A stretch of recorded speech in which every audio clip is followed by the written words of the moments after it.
మనం పడుతున్నటువంటి అనేకమైన ఇబ్బందుల నుంచి మనం బయటపడేసేది దేవత. అది ఎవరు?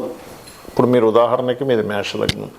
మేషలగ్న జాతకుడికి లేదా లగ్నం తెలియదంటే రాశి, ఆ రాశిలో ఏ నక్షత్రం అయినా కావచ్చు, అంటే అశ్విని కావచ్చు, భరణి కావచ్చు, కృత్తికా నక్షత్రం కావచ్చు, ఒకటో పాదం.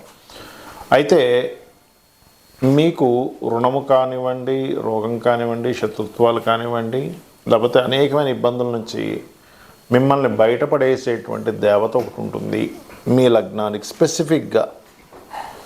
అదేమిటి, అది ఎలా ఆరాధన చేయాలి అనేటువంటి అంశాలు చెప్తుంది నేనైనప్పటికీ చెప్పిస్తుంది సాక్షాత్ లలిత అమ్మవారిగా భావిస్తూ ఆ లలితాంబిక అమ్మవారి యొక్క అనుగ్రహం పరిపూర్ణంగా కలగాలని మనస్ఫూర్తిగా కోరుకుంటూ, కర్కాటకం వారికి ప్రత్యేకంగా ఏంటంటే కర్కాటక రాశి లేదా కర్కాటక లగ్నం, మెయిన్గా లగ్నమే తీసుకోండి. లగ్నంలో ఏ నక్షత్రాలన్న సంబంధం లేదు. అందులో మళ్ళీ మీకు ఏ నక్షత్రాల్లో జన్మించిన, ఏ నక్షత్రంలో లగ్నం పడ్డా కానీ మీరు ఏ దేవతను ఉపాసన చేసినట్లయితే మీకు చక్కటి ఫలితాలు వస్తాయి. ఇందులో రెండు రకాలుగా ఉంటుంది. మీ పంచమాధిపతి ఎవరు కర్కాటకానికి? కుజుడు. కుజుడికి అధిష్టాన దేవత సుబ్రహ్మణ్యేశ్వర స్వామి లేదా ఆంజనేయ స్వామిని చేసుకోవచ్చు. మరి పంచమంలో ఏదైనా గ్రహం ఉంటే ఏ గ్రహానికి ఏంటనేది వీడియో ఎండింగ్ వరకు చెప్పాను, మీరు అది వింటే అర్థమవుతుంది. లేదా పంచమంలో ఏదైనా గోచారంలో ఒక గ్రహం వచ్చినప్పుడు కూడా మీరు అది చేసుకోవాలి, గుర్తుపెట్టుకోండి. ఆ దేవత ఆరాధన టెంపరీగా చేస్తూ ఉండాలి. అప్పుడు ఏమవుతుంది, ఆ గ్రహం మీకు ఇబ్బంది పెట్టకుండా, ఇప్పుడు ఎలా ఉంటుందంటే పంచమ స్థానంలో ఏదైనా ఒక గ్రహం వచ్చింది, అది మీకు నెగిటివ్ని ఇచ్చేది. మన ఆలోచన, మన యొక్క డెసిషన్సే మన జీవితం, గుర్తుపెట్టుకోండి. కాబట్టి ఈ యొక్క అంశాలు చెప్తుంది నేనైనప్పటికీ చెప్పిస్తుంది సాక్షాత్ లలిత అమ్మవారిగా భావిస్తూ ఆ లలితాంబిక అమ్మవారి యొక్క అనుగ్రహం మీకు పరిపూర్ణంగా కలగాలని మనస్ఫూర్తిగా కోరుకుంటూ, ఇక్కడ పంచమము అంటే మంత్రస్థానము. మననాత్రాయతే ఇది మంత్ర. అయితే ఇక్కడ ఎప్పుడైతే మీకు పంచమ స్థానం, పంచమం ఏదైతే అయిందో గుర్తుపెట్టుకోండి.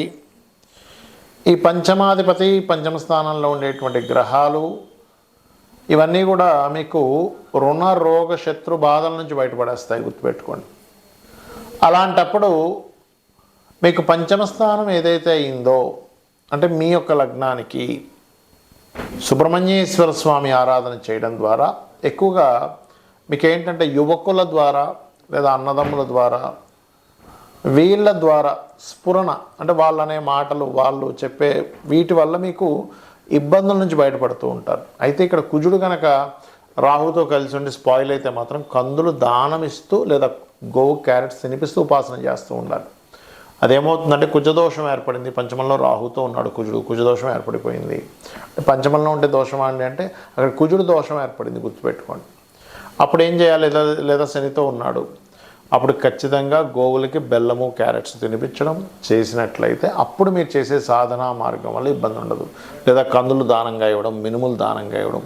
అంటే పంచమంలో ఉండే గ్రహం కనుక స్పాయిల్ అయినట్లయితే ఆ గ్రహానికి సంబంధించినటువంటి దానాది కార్యక్రమాలు ఇచ్చుకుంటూ మీరు సాధన చేయాలి. అప్పుడు మీ సాధన పరిపూర్ణమవుతుంది. మీకు పంచమంలో ఉండే గ్రహాన్ని బట్టి కూడా ఆరాధన చేయాలి. ఏ మంత్రుల్లో ఏ గ్రహం పంచమంలోకి వస్తాయని చెప్పాను.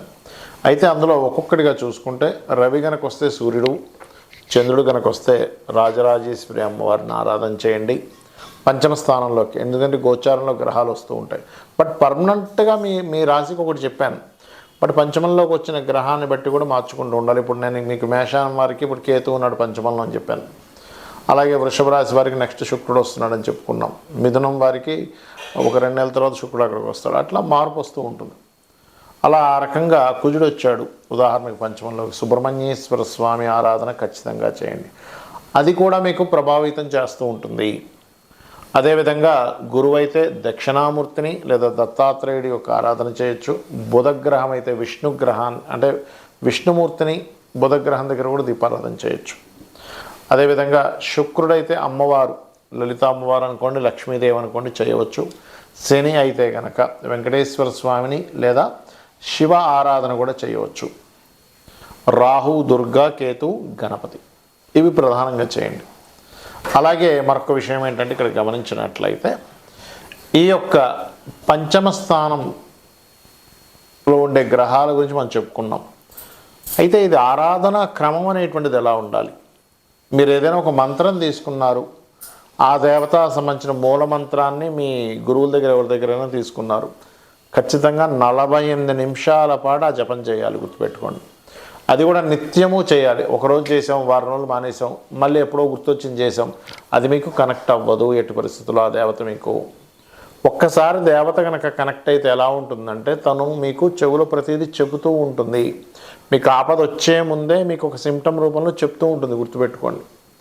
ఇలా జరగబోతుంది, ఇలా అవ్వబోతుంది, ఏదో రూపంలో, ఏదో మనిషి రూపంలో. ఇందాక మనం చెప్పుకున్నాం, రవి అయితే ఈ గవర్నమెంట్ పీపుల్ ద్వారా అని, చంద్రుడైతే మాతృ రూపంలో అని, కుజుడైతే అన్నదమ్ములు అన్న లేకపోతే తమ్ముడని పిలిచే వాళ్ళ రూపంలో అని ఇలా చెప్పుకున్నాక, అలా ఏంటంటే మీకు ఒక దేవత నిత్యము ఆరాధన చేయడం ద్వారా మీ పక్కనే మీరు ఎప్పుడు ఏ పని చేస్తున్నా సరే మీతో పాటే ఉంటూ మీకు ఆపద వచ్చే విషయాన్ని ముందుగానే సంకేతం తెలుపుతుంది. ఇది గుర్తుపెట్టుకోండి.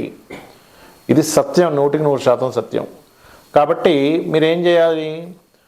ఒక దేవతని కంటిన్యూస్గా ఒక ఆరాధనా భావంతో నిష్కల్మషంగా ఫలాపేక్ష రహితంగా అని చెప్పి భగవద్గీతలో చెప్తూ ఉంటాడు. మీరు పత్రమైనను పుష్పమైనను ఫలమైనను ఉదకమైనను ఫలాపేక్ష రహితంగా ఎవరైతే నాకు సమర్పిస్తారో భక్తితో వాటిని నేను ప్రీతిగా స్వీకరిస్తున్నాను అంటాడు. ఇక్కడ చాలామంది ఏంటంటే ఏమండి కోరిక లేకుండా ఎలాగా మనం పలానా తప్పు లేదు, కోరుకోవచ్చు.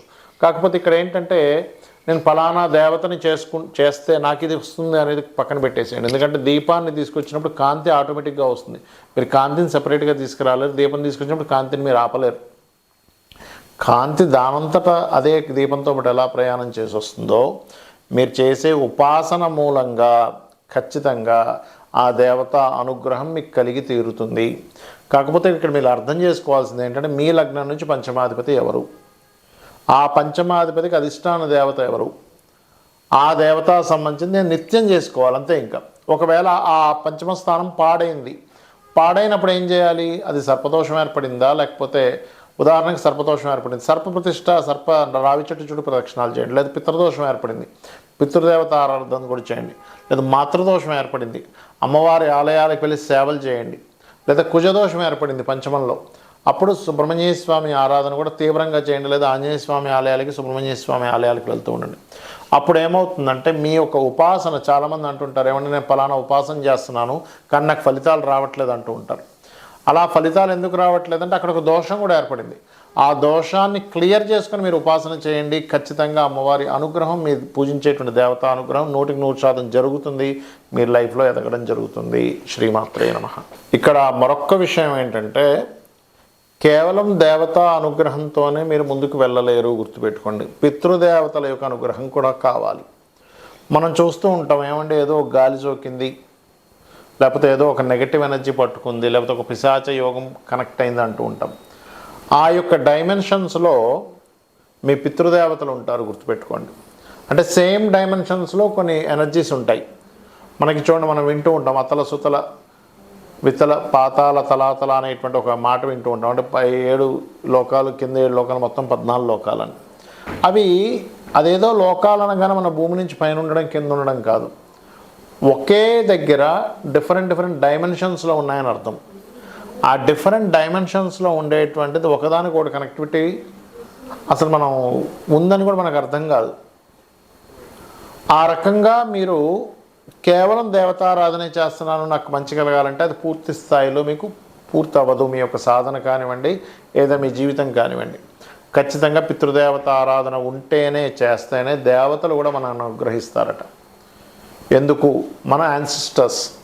మనం చూడండి, మనకు ఒక ఫ్రెండ్ ఎవరైనా ఉన్నారు, వాళ్ళ ఇంటికి వెళ్ళాం, ఆ అబ్బాయి కావచ్చు అమ్మాయి కావచ్చు తల్లిదండ్రులను సరిగ్గా చూసుకోవట్లేదు, తల్లిదండ్రులని ధిక్కరిస్తున్నాడు, తల్లిదండ్రులకి చేయవలసిన సేవలు ఏమి చేయట్లేదు, వాళ్ళని చాలా కేర్గా చూసుకోవాల్సిన తల్లిదండ్రులను కానీ పిల్లల్ని కానీ సరిగ్గా చూసుకోవట్లేదు. మనం ఏం చేస్తాం? ఆ అబ్బాయిని చూడంగానే, అమ్మాయి కావచ్చు అబ్బాయి కావచ్చు, చిచ్చి వీడితో మనకు స్నేహం అవసరమా అని చెప్పి మనం సందేహపడతాం. ఎందుకు? వీడికి సొంత వాళ్ళ మీదే లేదు, ఇంక వీడితో నాకు స్నేహం ఏంటి అనిపిస్తుంది. అలాగే దేవత కూడా అదే విధంగా ఆలోచిస్తుంది, గుర్తుపెట్టుకోండి. వీడికి కనీసం వీళ్ళ పితృదేవత అంటే వీళ్ళ పూర్వీకుల మీద, తండ్రి మీద, తాత మీద వాళ్ళకి శ్రాద్ధం పెట్టాలనో లేకపోతే పిండ ప్రదానాలు చేయాలనో పితృదేవత సంబంధించిన తర్పణాలు వదలాలను లేదు, వీడికి నేను అనుగ్రహించేది ఏమిటని దేవత అనుకుంటుంది, గుర్తుపెట్టుకోండి. కాబట్టి దేవత అనుగ్రహము, పితృదేవత అనుగ్రహం, రెండు అనుగ్రహాలు మీరు తీసుకోవడానికి ఏదైతే సేవాది కార్యక్రమాలు చేస్తూ ఉంటారో ఖచ్చితంగా మీకు ఫలితం అనేటువంటిది వస్తుంది.